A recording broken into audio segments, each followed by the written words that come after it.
So you've been watching the news too lately, watching tens of thousands of employees in big tech or otherwise getting laid off at a rapid pace right now. You're scratching your head, wondering what the is going on in the big tech industry right now. If this is you, you are not alone. Do not worry, because I have been feeling this way for a long time too. And this is exactly why I made this video today. A few months ago, I was actually asking my community, so the subscribers on my channel, what kind of video that they wanted to see. And in the poll, one of the choices and the top choice that was chosen was the truth about mass layoffs, like why it's happening. And at that time when I posted that question, I actually feel like, and this is a reflection, I did not have enough information to actually make a good video for you to understand what was happening, because I myself did not know what was going on.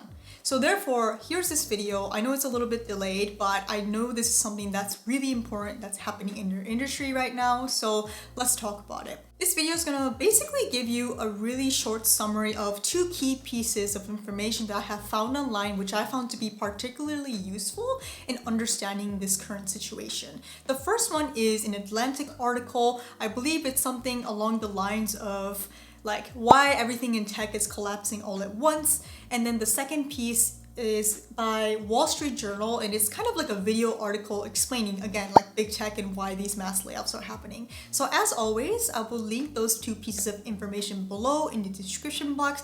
Please feel free to read this at your own time, watch this in your own time, so that you can get a full picture too. And I'm by no means an expert economist, obviously not, but I really think that sharing this information is important with you, hence why I made this video today. The summary that I'm going to give you is probably most easily understood by sharing the timeline of 3 different time periods. The first one is kind of like after the Great Recession and also pre-pandemic. And then the second one is during the pandemic or the hit of the pandemic. And then the last one is going to be post-pandemic. So beginning with the first part about after the Great Recession and pre-pandemic.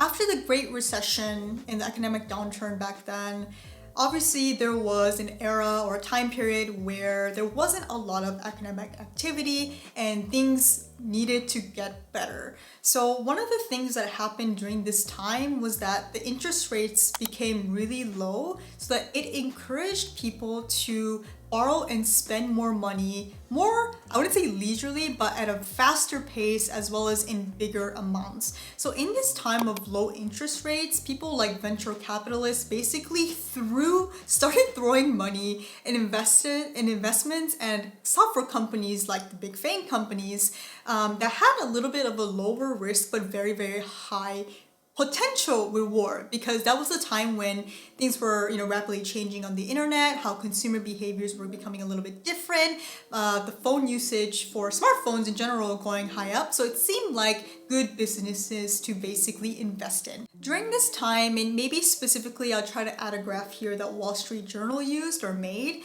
from 2016 onwards, you saw all these companies thriving. I mean, they were just growing at such a rapid pace that the world has not seen before, and people were honestly rightfully very excited. We saw the investments of these companies obviously blowing up in a positive way. We saw an increase in the company revenue and business, almost like, maybe exponential is not the right word, but at a really, really high pace, and hoping that it would last forever. So in this kind of capitalist mindset of like growth, hyper growth, we were hoping, or companies and investors were hoping, that this would just be the start of it all, that we were growing at a really fast pace and we're basically gonna go, if you want to use a term, to the moon with all these companies, right? So as the business grew and as headcount and the companies grew as well, a lot of money again were being spent, but at the same time also being made. So people were happy. People were like, this is one of the best times to be working at big tech. And that's why I think we saw a lot of hiring, at a rapid pace, and people appealing to candidates saying like, hey, we're growing at a rapid pace. This is a hyper growth company. You're gonna get to work on so many cool things that people haven't touched before, and you get to be a part of that history. So we kind of start to see like this like talent war, as Wall Street Journal saw it, like this kind of competition for really high performers to work in big tech. And obviously the business pushed for that because the revenue called for it too. Now, let's talk about the second shift, which is the pandemic. As expected, because there was a huge worldwide epidemic, consumer behavior started to change. And while some industries suffered greatly, especially like those in retail, things that were in person, a lot of the big tech companies that control things like social media, video streaming, their revenue and business went up even more due to the pandemic and due to the consumer behaviors of people, let's say, being inside, right? And then another big thing that was happening all throughout this time in the late 2000s and in the mid to later 2010s was this boom of like social media, like social ads, right, that you can show digitally. And so all of these companies who were already thriving and already had a crap ton of money invested into their, companies just kept growing. And these companies who were already growing at such a high pace, already companies that had been thrown a ton of cash to basically keep growing their company, kept doing that at an unsustainable pace. Of course, at that time, we didn't know that it was unsustainable. At that time, I feel like a lot of companies felt that they were invincible because of the growth that they were seeing. But obviously, hindsight is 2020. We'll get to this later, but this is not a trend that continued onwards post-pandemic. Companies also, I think, started to generally, because they have all of this, growth and money, started to invest in some products and new technology that they thought really were the future. Just to give a short example, maybe Meta doing the metaverse, Amazon, trying to work on AI with Amazon Alexa. And while these investments seemed like a good idea at the time because of all of these growth and all of this kind of unstoppable and invincible kind of feeling, that's something that definitely will come around to bite us in the butt later on when I explain again what happened here. So this was like during the pandemic, things continued to grow and grow and grow at a really crazy pace as we thought, and I think hindsight is 2020 here, but this growth could not be sustained. Next is the plateau. So post-pandemic, and I think maybe even starting a little bit before that, again, consumer behavior change and economic, macro environments and micro environments had a big change. So essentially, was this seemingly never-ending growth actually finally did stop. And it didn't mean that the companies stopped growing altogether, but that the growth that they were hoping for and the trajectory of the growth that we were anticipating actually started to be wrong and started to kind of plateau, right? And for these companies who had been growing at such a rapid pace, their probably leaders and kind of investors were thinking like, what happened to all of the growth? Why isn't growing as fast anymore? What's happening? And we saw kind of that as like the first, I guess, apocalyptic sign to be like, okay, this is not going the way it's intended. And I think in the beginning it was still manageable, but the plateau did kind of scare off a lot of people. So one example that I thought of when I actually witnessed this myself was when Netflix announced that for the first time in however many years, they lost actually users, right? Or the amount of users that they have or amount of revenue or whatever it was that they had. So this was like that sign in display in public, although we didn't really know what it meant at the time. And Netflix was certainly not the only one. We started to also obviously see this affecting the whole industry in general. The Wall Street Journal video also highlights a couple of things that I thought were interesting that kind of led to, the big fall of the big tech companies. But one of them was, as an example, Apple changing their privacy policies. Now iPhone users, when they download an app, can opt out of their data being shared to the companies, right? So a lot of like the digital advertisements area and sector was definitely affected by that. Another thing that we didn't foresee happening was TikTok, the social media company, again thriving and growing at an insane pace, kind of blocking out Facebook. So all these smaller things that we didn't foresee either were also kind of happening at the same time.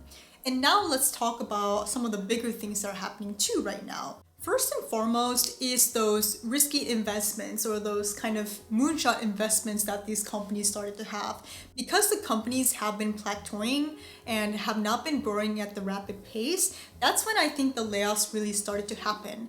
And as an example, what I talked about was like Meta with the metaverse, and then with Alexa, I mean, I just looked at the news for the Amazon layoff, which included 10,000 people, and most of the people that I saw that were being cut were actually in the Alexa unit. So what that indicated to us and to me personally was that some of these things that the companies started investing in while they were in a higher growth phase were kind of conducted, maybe not irresponsibly, but things didn't go as imagined. So that's why the company had to be like, okay, we're not gonna focus on this anymore. Something that seemed so sure before now became a risk, and therefore they had to cut off the employees that are working on it because they don't want to work on this or invest in this anymore. Amazon even said like, hey, Alexa is not making us any money, so we're just gonna basically cut the whole unit.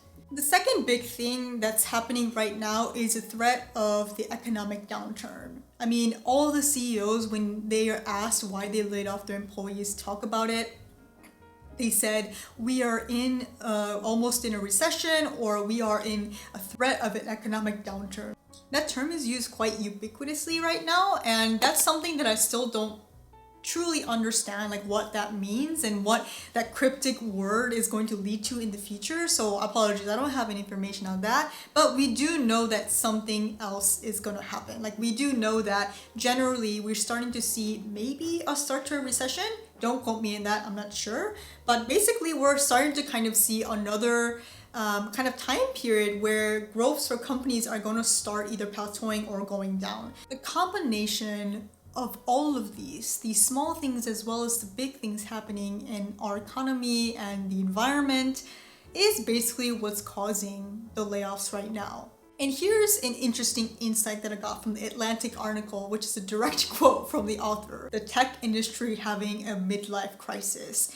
During its youth and its fun phase where it basically hit jackpot, they had a lot of money to spend, they did everything they wanted to, they tried all these risky investments that they wanted to do. Their world was their oyster. They reached a mature phase of growth where now they're like, okay, now what? Like the crazy things that we did in our youth are now affecting us now, and now we're left to think about what's next, and that scares us because we don't know. So that's why in all of this author is saying that tech is having a midlife crisis, because like it's kind of at the intersection of something that's wrapping up and something that's about to happen too. So we're kind of in this weird like middle time period between these two intersections, and I think that's why it's a little bit scary for everyone. So now that you have this information, what should we do about it? What are my reflections and takeaways? First and foremost, this is something that I learned in the last few years of my career, but you are not your job.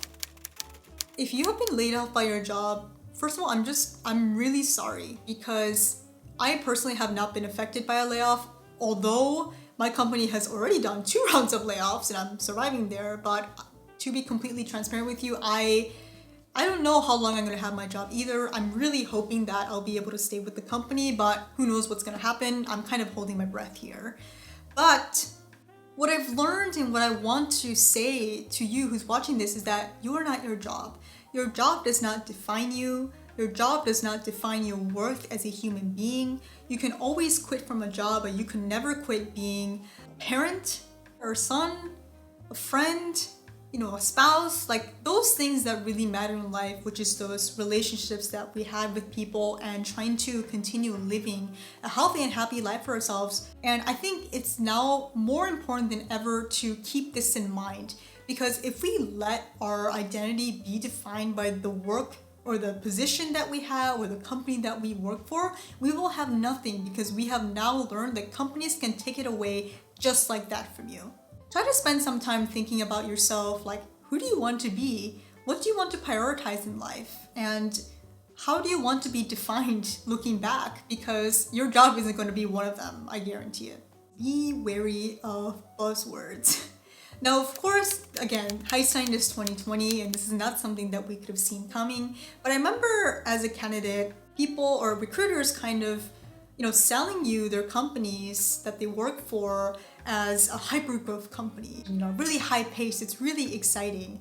And while those things are still quite exciting, and I think kind of in the culture of the tech industry in general, I feel like now I'm gonna be a little bit more wary when I hear these buzzwords, because this could also mean that the company that you're gonna potentially work for is growing really fast, which is not a bad thing by any terms. But if that's really the only thing that they got going for them, this might be a quick reality turning into a nightmare kind of situation. Another thing that I think it's important is to know your worth, and this is kind of more of like a practical advice now, because the job security that we now know doesn't really exist at the moment.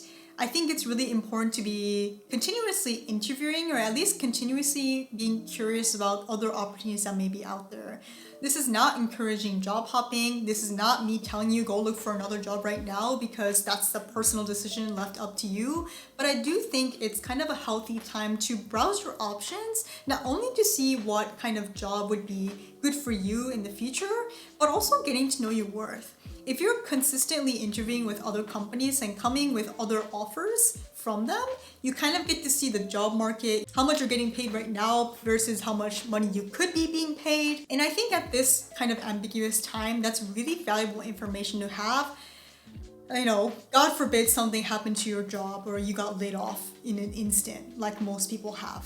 And last but not least, I'm not going to talk about Twitter, okay? I'm not going to talk about Elon Musk, but I will refer to it because this is another important lesson that I learned. During those layoffs that we saw, most of them have been really brutal. Again, little to no notice. Basically, it's kind of like inhumane ways to just wake up with no access and being told by personal email that you've been blocked and you've been fired. These types of things are scary. They hurt. They are extremely destabilizing to us as a person who's trying to make money to live, as well as a person who identifies with their job. But what I have found interesting is the differences between the companies and how they laid off their people. Some companies offer really good, severance. They offer visa support if you're on a visa, let's say in the United States. I've also seen other companies create a database of their employees that have been laid off and try to actively connect them to other, opportunities in the market. I think now more than ever, I'm at least kind of starting to feel like it's really important to know who you're working for. Whether it's your CEO or whether it's your executive leaders, listen to what they're saying. What are they valuing? Do they actually genuinely care about the people who work for the company and see their value? While working at huge companies, you never really had to think about that before. I would start thinking about it now, because it can ultimately affect how things end for you at that company, whether you're being fired or whether you're, moving on to a different company. So that was it. My simplified explanation based on 2 different sources on why this chaos is happening in the big tech, as well as these mass layoffs, and kind of some, food for thought for you to think about while you're in this kind of stage. I know we're kind of going through dark times right now and ambiguous times, and I think I first have to acknowledge my huge privilege that, knock on wood, I still have my job right now, and I don't really have any large obligations that I need to attend to, so I can start saving. The only advice, practical advice that I give you that I think you should actually follow is, if you're in the position to do so, just start saving money to be able to sustain yourself for 3 months, 6 months, or maybe even a year in case you do get laid off. But we don't know what lies ahead. I don't want you to feel paranoid if you do still have your job. I don't want you to worry about what may happen, because it's going to be hard to live like that for a long time when we don't know what's going to be happening in the future. So let's ride through this together. I really hope that this video brought some valuable information for you and insight for you. If you like this video, please feel free to subscribe to my channel, comment, like, share, whatever. And also let me know what kind of content you would like to see next on my channel. Thanks again so much for joining me, and hopefully I'll see you in my next video. See ya. Bye.